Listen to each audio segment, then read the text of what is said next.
അപ്പൊ എങ്ങനെയുണ്ടായിരുന്നു ലൊക്കേഷനിലൊക്കെ എങ്ങനെയായിരുന്നു? ലൊക്കേഷന് കുഴപ്പമുണ്ടായിരുന്നു, നല്ല ഭക്ഷണം കിട്ടിയിരുന്നു അല്ലേ? ഭക്ഷണം കിട്ടിയത് ഞാനൊക്കെ ഡെയിലി പോയി വന്ന് അഭിനയിച്ച പടം.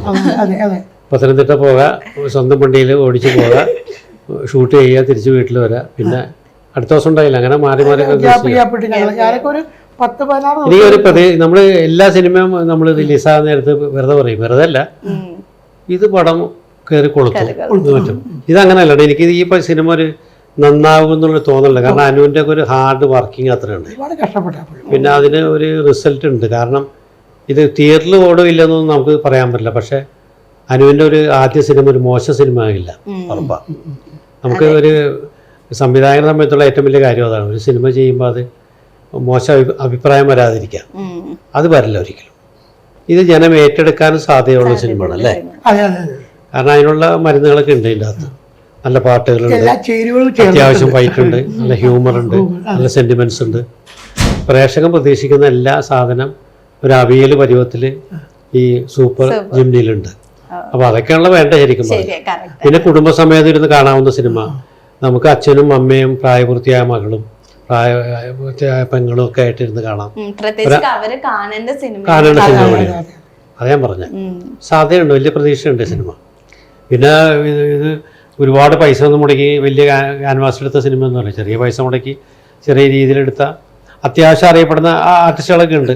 എടുത്തു പറയത്തക്ക വലിയ സൂപ്പർ താരങ്ങളൊന്നും ഇല്ലാന്നുള്ളൂ. ഇപ്പം എനിക്ക് വേണം ഇപ്പം അടുത്ത സിനിമകൾക്കൊക്കെ സൂപ്പർ താരങ്ങളില്ലെങ്കിലും കുഴപ്പമില്ല, സബ്ജക്റ്റ് ബേസിന് നല്ലതാണ്. ആൾക്കാർക്ക് നല്ല ഒരു ഇത് റിസൾട്ട് കൊടുത്താൽ അതിനുള്ള റിസൾട്ട് തിരിച്ചു വരും. അപ്പോൾ ഇനിയിപ്പം നിങ്ങളാണെങ്കിലും ഇപ്പൊ ഇതുവരെ ഒരുപാട് ക്യാരക്ടേഴ്സ് ചെയ്തിട്ടുണ്ട്. അപ്പൊ ഇനി വരുന്ന സിനിമകൾ എങ്ങനെ, ഈ വർഷം ഇനിയും നിങ്ങളുടെ സിനിമകളുണ്ടോ? ഞാനിപ്പോൾ ചെയ്തുകൊണ്ടിരിക്കുന്ന സിനിമ പുഞ്ചിരി മുറ്റത്ത് ഇട്ടിക്കോരാന്ന് പറഞ്ഞ സിനിമയാണ്. അതിപ്പോൾ ഷൂട്ട് നടക്കുന്നുണ്ട്. എൻ്റെ ഒരു സിനിമ 24-ാം തീയതി തന്നെ വേറൊരു സിനിമ ഇറങ്ങുന്നുണ്ട്, ബെസ്റ്റി എന്ന് പറഞ്ഞ സിനിമ ഇറങ്ങി. അതിലും കുഴപ്പമില്ലാത്തൊരു കാരണം. അതിലെ ഒരു പഞ്ചായത്ത് പ്രസിഡന്റായിട്ടാണ്.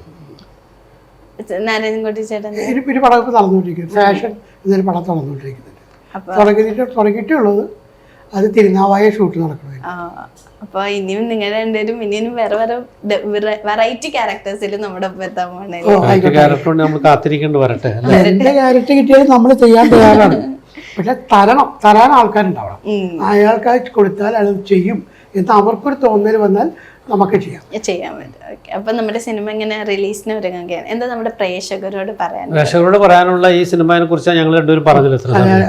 എല്ലാ ഒരു സിനിമ ഇഷ്ടപ്പെടാവുന്ന പ്രേക്ഷകരുകൊണ്ട് എല്ലാ കാര്യങ്ങളും വളരെ ചിട്ടയോടെ ഒരുക്കിയിട്ടുണ്ട് സംവിധായകൻ. അദ്ദേഹത്തിൻ്റെ കഥയാണ്, തിരക്കഥയാണ്, സംഭാഷണമൊക്കെ അനുപുരുഷോത്ത് തന്നെയാണ്. ഇനി തിയേറ്ററിൽ വന്നിട്ട് പ്രിയപ്പെട്ട പ്രേക്ഷകരാണ് തീരുമാനിക്കേണ്ടത്. ഞങ്ങൾക്ക് പറയേണ്ട എല്ലാവരും തിയേറ്ററിൽ പോയി ഈ സിനിമ കാണാൻ ശ്രമിക്കുക. എന്നിട്ട് ഇഷ്ടപ്പെട്ടാൽ കൂട്ടുകാരോടും വീട്ടുകാരോടൊക്കെ പറഞ്ഞ് ഈ സിനിമ ഒരു വലിയ ഹിറ്റാക്കി മാറ്റാം. എന്താ വെച്ചാൽ ഇതിൽ പ്രവർത്തിച്ചവർക്ക് എല്ലാവരുടെയും സന്തോഷം. പിന്നെ ഒരു പ്രൊഡ്യൂസർ ഉണ്ടല്ലോ എൻ്റെ പുറകിൽ ഒരുപാട് പൈസ മുടക്കി. അപ്പോൾ അത് നല്ല സിനിമയാണെന്ന് തുറന്നു പറയാനുള്ള മനസ്സുണ്ടായിരുന്നു. അങ്ങനെയാണ് ഇപ്പോൾ പല ഹിറ്റുകളും ഉണ്ടായിരിക്കുന്നത്.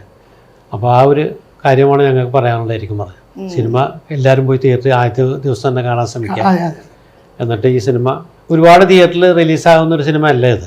എനിക്ക് അത്യാവശ്യം തിയേറ്ററുണ്ട്. അപ്പോൾ നല്ല ഒരു പ്രതികരണം വരികയാണെങ്കിൽ അത് കൂടുതൽ തിയേറ്ററിലോട്ട് എത്തും, കൂടുതൽ കളക്ഷൻ നേടും, എല്ലാവർക്കും ഗുണം, ഞങ്ങൾക്ക് സന്തോഷം, സിനിമ കണ്ട് ഇഷ്ടപ്പെടുന്ന പ്രേക്ഷകർക്ക് സന്തോഷം. അപ്പൊ ഈ പറഞ്ഞ പോലെ തന്നെ സിനിമ വൻ വിജയകരമാട്ടെ എന്ന് പ്രാർത്ഥിക്കുന്നു. അതെ, നിങ്ങളും ഇനി ഒരുപാട് ക്യാരക്ടേഴ്സ് ഞങ്ങളുടെ മുന്നിൽ എത്തട്ടെ എന്ന് ആശംസിക്കുന്നു. Thank you so much.